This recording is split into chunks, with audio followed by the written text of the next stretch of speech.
Welcome back. My name is Miss Lady from Miss Lady Management, and this is another one of our classroom sessions for our educators out there.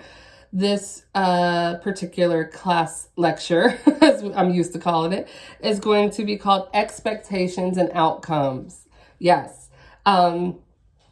This one came to me because I know that going into this, we have a lot of great expectations for our educators and we have a lot of great expectations out of our students.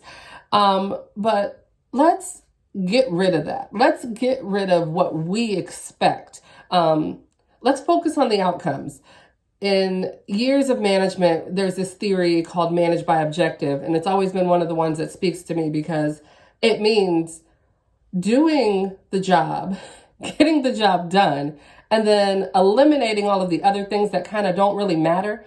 So micromanaging, things like that, putting your own expectations and your own success and your need for achievement onto your employees or your staff or your students or things like that. So when we talk about these expectations, we have to remember that everyone's expectations are going to be just that.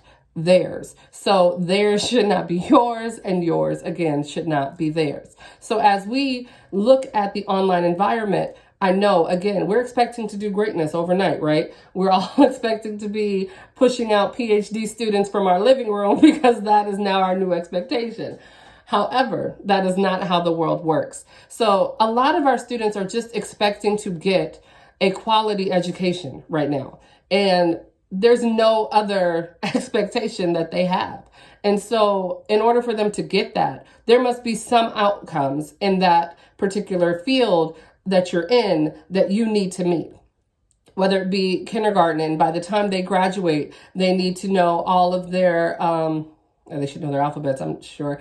They should know all of their shapes and their basic sentence structures and things of that nature. And then as you move through high school, they should know basic algebra or chemistry if they're smart. That wasn't me. But those things have to be the focus, which is what is it that they need to know? So if you're going into this classroom right now, your expectations should be the outcomes. Meeting those outcomes. So I would suggest everyone get a journal, get a calendar, get something to stay organized.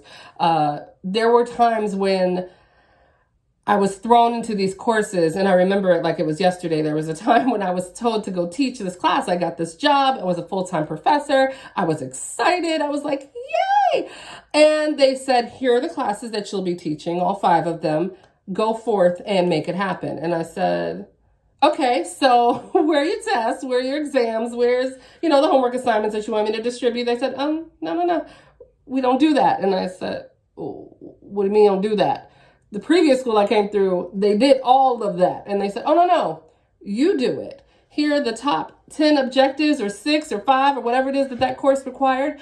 And you have to figure out a way to get this information across to these students however possible.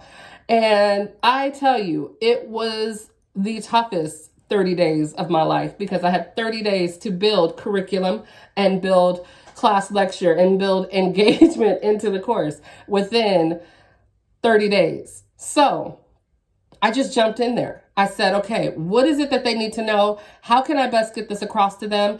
And sure enough, I tapped into some very creative ways of getting them that information.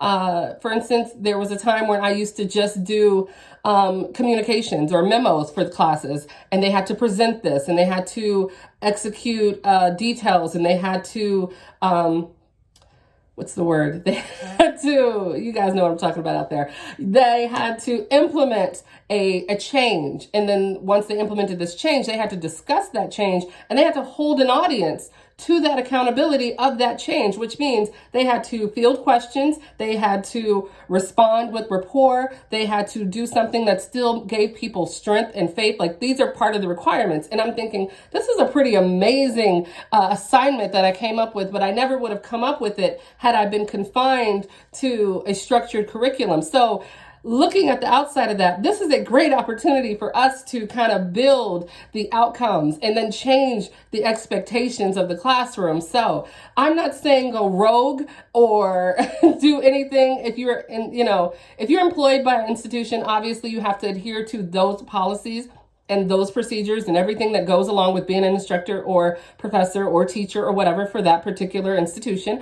But that doesn't mean you don't get to have fun. Like, get out here, have fun, get creative, get those outcomes met, change the expectations, and give them that quality education that they are all still looking for and they all deserve and they all still want.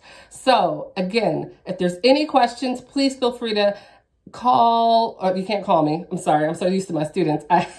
They don't call me. But yes, feel free to email or below in the comments or like and subscribe. So that way you can getting more of these jewels and these tips that I have for you, because again, this is Miss Lady Management and I'm here to help you during this time get all of this stuff out to our valuable students that need it.